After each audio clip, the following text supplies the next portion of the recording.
think that Brazil, the most significant development in Brazil has been really social integration. And this is actually diminishing the number of marginalized citizens in Brazil. The most important thing for any country is to constitute its citizenship. Brazil for a long time had citizens that were not fully citizens, marginalized people within the society. Over the last 15 years or more, we have been able to increasingly incorporate those people. And this number of significant people have demands, legitimate demands that they want to make sure are heard.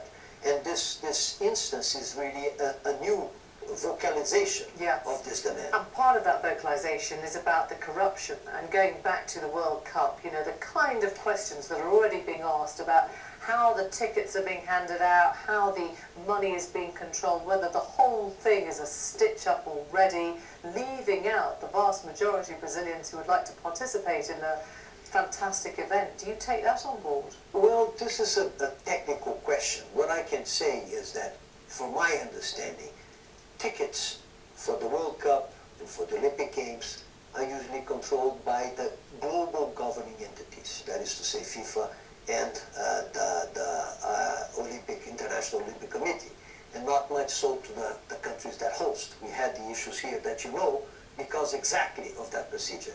So this is something that is a little beyond the capacity of the Brazilian government to deal with the issue. But it does represent something. But the fact that the Confederation Cups is also a FIFA event, and it's being very successful in terms of tickets. In fact, it's the most successful one yet to this stage. Does represent something that I think could lead into a successful World Cup as well. But it's about the perception that the Brazilian have of how their country handles affairs like this, isn't it? Well, I think it's much more than that. In fact, I think it's a much more diffused demand that even the protesters are not able to materialize very precisely. But in any way, it's a very democratic participation, which we in fact are supporting. We think this is very legitimate. Well, it is part of the legitimate democratic process. We want to have more people actively engaged in democracy. Yeah. If you want to control the democratic voices, you're not really a Democrat. You have to hear what they have to say.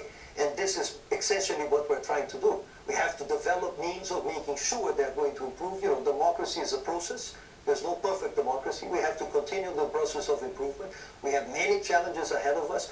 This becomes one of them as well. Okay, Ambassador Jaguaribe, thank you very much for coming in. Thanks. Thank you. Well, we're going to return straight away and get more on that breaking news. The naming of 9 officials accused of an alleged cover-up in the scandal over baby deaths in Cumbria. They include 3 former top staff of the Care Quality Commission, the ex-Chief Executive, Cynthia Bauer,